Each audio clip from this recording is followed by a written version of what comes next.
Hello friends, welcome back to YouTube channel pharma concept. हमने pharmaceutical jurisprudence के बहुत सारे सब टॉपिक्स देखे हैं और मैंने बहुत सारे वीडियो में कवर किया है। बट अभी मैं ये लास्ट वीडियो बना रही हूँ फार्मास्यूटिकल जूरिस्प्रूडेंस का, जिसमें मुझे जो जो इम्पोर्टेंट लगा वो मैं कवर करने वाली हूँ। उसके बाद हम जो माइनर टॉपिक होगा, कौन सा भी माइक्रोबायोलॉजी, बायोटेक्नोलॉजी, उसे हम स्टार्ट करेंगे बिकॉज आपका भी रिवीजन होना चाहिए। इसके लिए मैं फार्मास्यूटिकल जूरिस्प्रूडेंस का आज जो मुझे इम्पोर्टेंट लग रहा है वो सारा कवर करने वाली है। सो वीडियो को स्टार्ट करते हैं।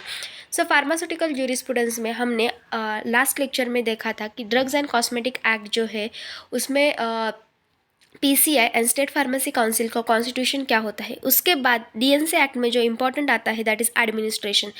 एडमिनिस्ट्रेशन में एडवाइजरी, एग्जीक्यूटिव एंड एनालिटिकल, ऐसे 3 टाइप्स पढ़ते हैं। सो एडवाइजरी में D TAB and DCC that is drug technical advisory board and drug consultative committee. Executive में licensing authority, controlling authority, drug inspector, custom collector आते हैं। Analytical में कौन आता है? CDL, government analyst, drug controller, lab in state.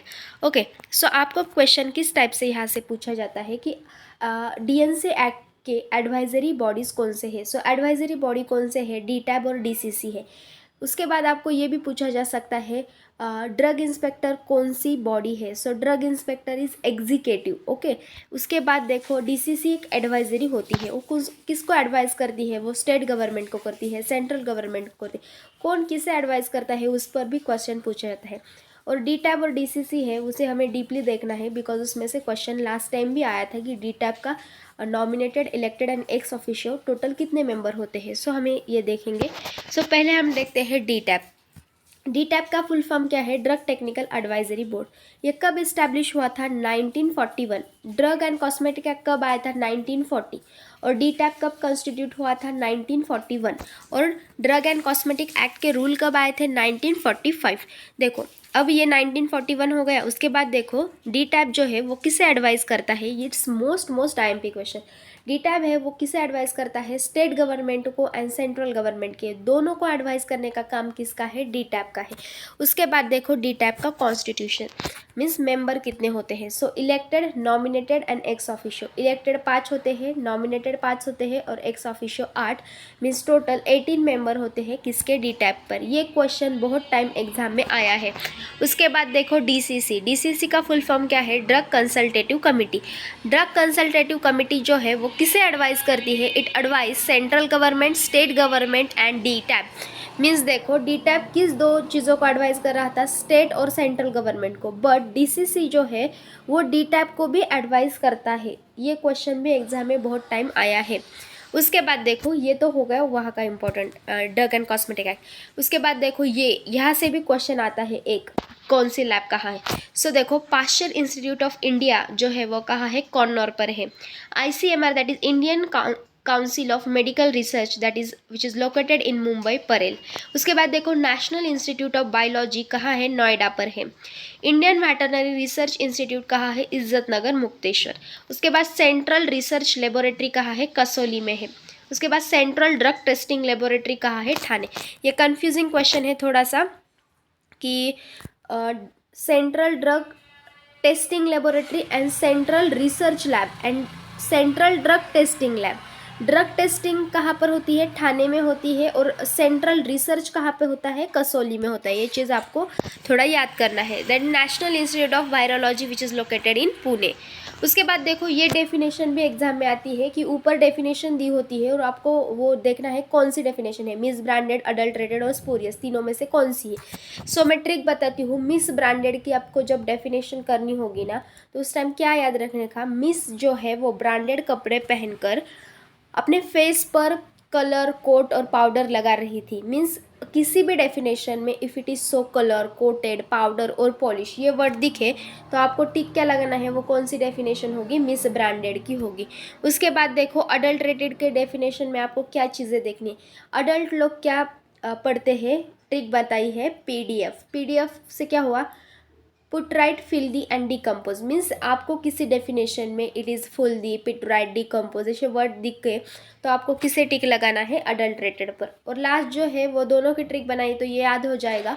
Imported by another name जो है वो उसे बोलते हैं स्पूरियस ड्रग। उसके बाद देखो डेफिनेशन ऑफ फार्मासिस्ट अपने means cosmetic drug and cosmetic act में किसी डेफिनेशन को किस रूल के अंडर, किस सेक्शन के अंडर दिया है, उससे भी क्वेश्चन आता है। सो ये देखो, definition of pharmacist is under rule 6515C, उसके बाद ड्रग स्टोर रूल 6515E, उसके बाद chemist and drug is 15B। आपको ये ट्रिक कैसी ये याद करो, मीन्स फार्मासिस्ट, उसके बाद फार्मासिस्ट का क्या है, ड्रग स्टोर है, उसे ड्रग स्टोर पर लोग आते हैं तो उसे क्या बोलते हैं, केमिस्ट या ड्रगिस्ट। और उसके बाद 65 याद करो और 15 हर जगह लगाओ। और उसके आगे एप्पल को हिंदी में क्या बोलते हैं, सेब। सो 15C, 15E और 15B ऐसा करो। उसके बाद देखो, appointment of government analyst is under drug and cosmetic act section 20। Drug inspector की appointment under drug and cosmetic act section 21। उसके बाद पावर ऑफ ड्रग इंस्पेक्टर किस सेक्शन में दी गई है, 22। इससे भी क्वेश्चन आते हैं। उसके बाद देखो MTP, ये बहुत इंपॉर्टेंट एक्ट है, that is medical termination of pregnancy. कब आया था, 1970 या तो 1971, दोनों में से कोई भी एक ऑप्शन लगा दो। प्रेफरेंस मीन्स आपको ऑप्शन क्या आते हैं उस पर डिपेंडेंट। रूल्स कब आए थे, 1975 में आए थे। सो प्रेगनेंसी कितने दिन की होती है, from last menstrual cycle it is of 48 weeks. और हमें टर्मिनेशन के कुछ रूल्स दिए गए हैं कि if pregnancy is less than 12 weeks then terminate करने के लिए 1 registered medical practitioner with positive opinion हमें चाहिए। उसके बाद क्या, if pregnancy is more than 12 weeks, 12 weeks से ज़्यादा प्रेगनेंसी है तो 2 RMP that is registered medical practitioner का पॉजिटिव ओपिनियन चाहिए for termination. If a patient is lunatic means वो मतिमंद ऐसा कुछ है तो उस time return consent from the parents is required. उसके बाद देखो, प्लेस्ड अप्रूव्ड कौन सी होती है मेडिकल टर्मिनेशन के लिए, या तो गवर्नमेंट हॉस्पिटल हो सकता है और गवर्नमेंट के थ्रू कोई प्लेस को अप्रूव किया है for time being, it is this through place is approved for the medical termination. और जो मेडिकल टर्मिनेशन की जो प्लेस है उसके डॉक्यूमेंट कहाँ किसके पास होते हैं, ओनर ऑफ दैट प्लेस, उसके पास वो डॉक्यूमेंट होते हैं। उसके बाद देखो, medical and toilet preparation act, इसमें से कौन से क्वेश्चन आ सकते हैं, उसमें आ सकता है कि बॉन्डेड लैबोरेटरीज क्या होती है और नॉन बॉन्डेड लैबोरेटरीज क्या होती है। So bonded laboratories means it contains alcoholic, medical and toilet preparation जो होते हैं उनमें अल्कोहल की मात्रा होती है। सो उसके कारण उसे एक्साइज ड्यूटी देनी पड़ती है for preparation, import, export and all. So bonded laboratories यानी नॉन बॉन्डेड लैबोरेटरीज में डिफरेंस क्या है, bonded laboratories means excise duties are not paid means bonded, and non bonded means excise duties are paid. Trick देखो, हम किसी के साथ bond रख रहे हैं मीन्स हमने उसके पैसे या तो ड्यूटी पे नहीं की है, और नॉन बॉन्ड मीन्स बॉन्ड तोड़ दिया बिकॉज हमने पैसे दे चुके हैं और ड्यूटीज पेड कर चुके हैं।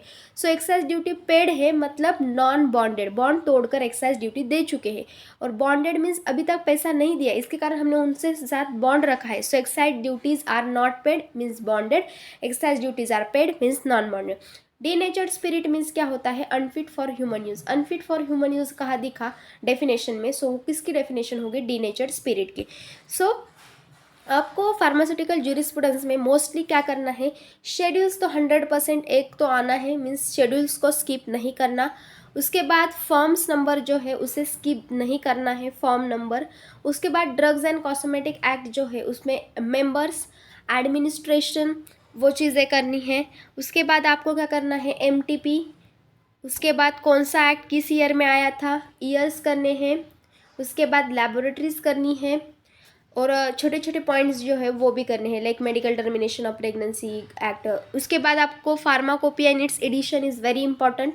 इंडियन फार्माकोपिया की 8 एडिशन होते हैं, कौन सा एडिशन किस ईयर में आया है, ये सारे वीडियो हमारे चैनल पर अवेलेबल है। उस सारे वीडियो को देखिए, नोट्स यही है, यही प्रेफर कीजिए। और आपके मोस्ट आई थिंक 3 क्वेश्चंस तो एटलीस्ट सिक्योर हो जाएंगे बाय दिस वीडियो।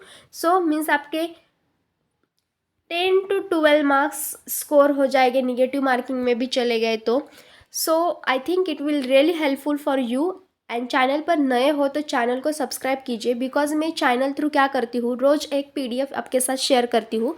मीन्स मैंने फार्मास्यूटिक्स के PDF ऑलमोस्ट शेयर किए हैं, उसमें मैंने tablet, capsule, parenteral, aerosols, novel drug delivery system, इस टॉपिक के आपको नोट्स शेयर किए हैं। और आपको किस टॉपिक के नोट्स चाहिए वो मुझे कमेंट में बताइए, मैं रोज़ हर एक टॉपिक के नोट्स आपके साथ शेयर करती हूँ।